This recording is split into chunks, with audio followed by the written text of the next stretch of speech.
Hello class, my name is Travis Knapp. I'm going to be going over scenario 1 for Aviation 326. So in our scenario, we're going to be going from Richmond to Dare County, so KRIC to KMQI. It's 123 nautical miles, straight leg, and Cessna 152 is going to be the aircraft I'm flying in. I picked this just because it's the aircraft that I'm doing my training in and am most familiar with. In this scenario, we're presented with deer on runway and we're unable to land at MQI or Dare County. So just a quick route overview. As you can see, there's nothing too complex about the route we're flying, and there's no reason why we can't have a direct flight to where we're trying to get to. I'm picking the altitude of 5,500 feet. That gets us well above any obstacles that are in our way. And then also just considering alternates, there's plenty available along the route if for whatever reason we did need to make an emergency fuel stop or if we had an emergency and needed to divert. All right, so as the pilot, I'm going to run myself through the I am safe checklist. Just to preface this, I am a commercial pilot in training with both a private and an instrument rating.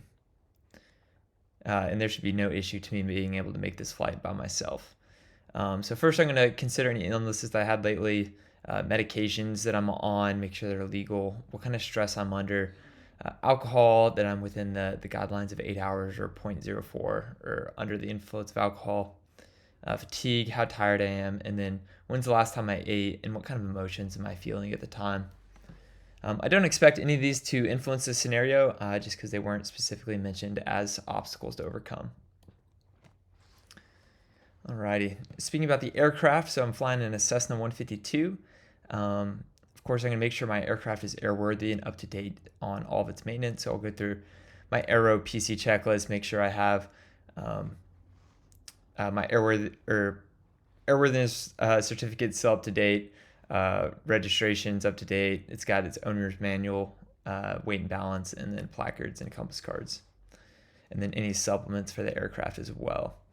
And then this is just a snapshot from our performance table for the Cessna 152, and it's just showing us that probably realistically I can expect to have 350 nautical mile range at 65% power at 5,500 feet.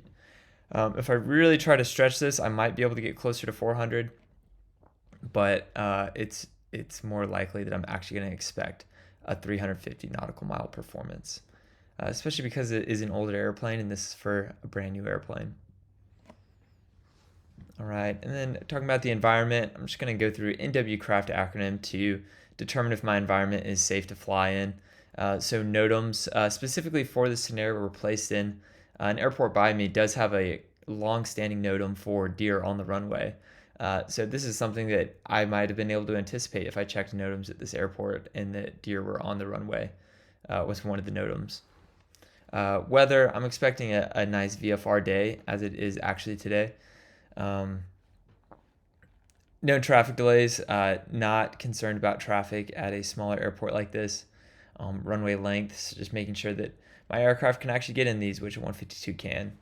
Fuel required, so this is something I'm going to get pretty interested about. So if I do turn back and decide not to land here, if I do that in the most efficient way possible, I'm still going to be flying 250 nautical miles, which is pushing it as far as my level of comfort in the aircraft I'm flying.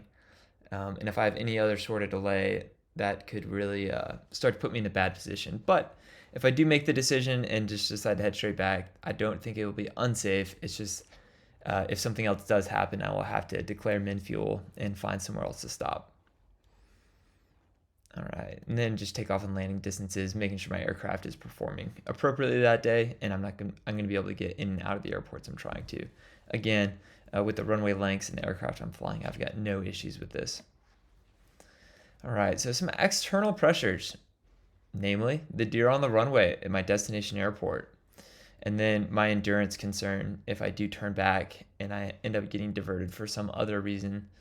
I am going to be concerned about just being on a longer flight, being closer to the 250 nautical mile trip I did on my commercial solo. All right, so just going through some threat and air management. So the major threat here is the deer on the runway.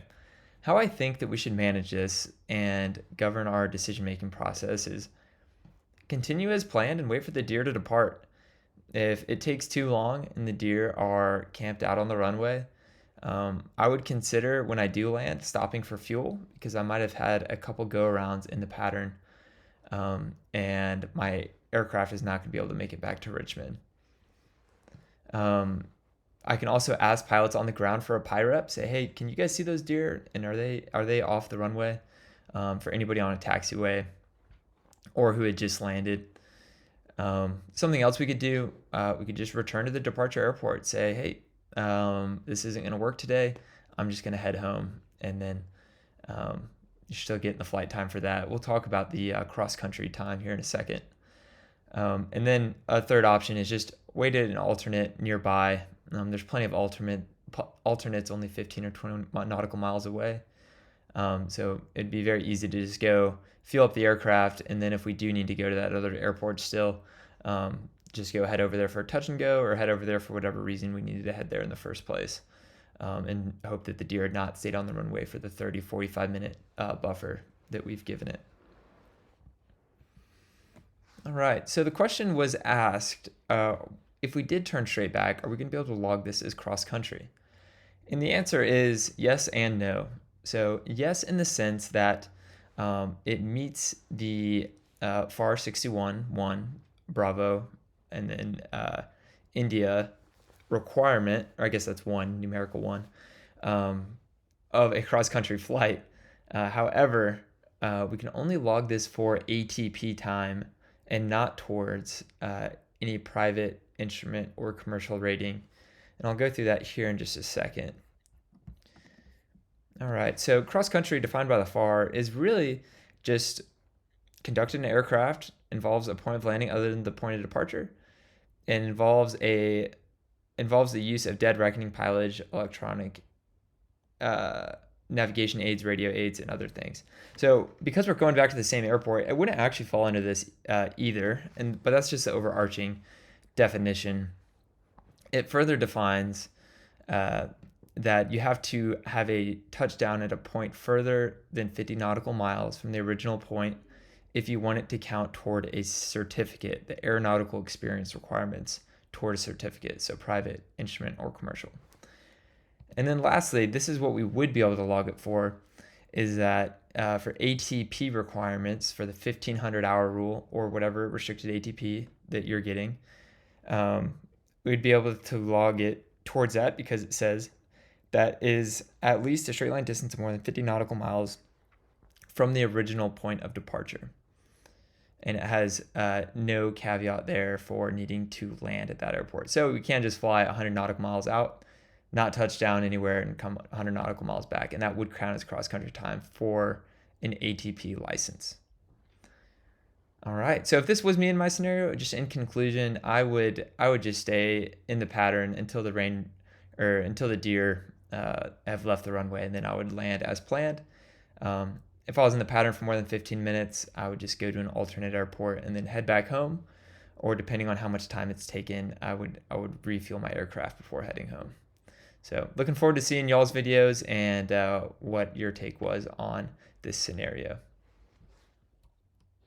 And then this is just my reference for the FAR.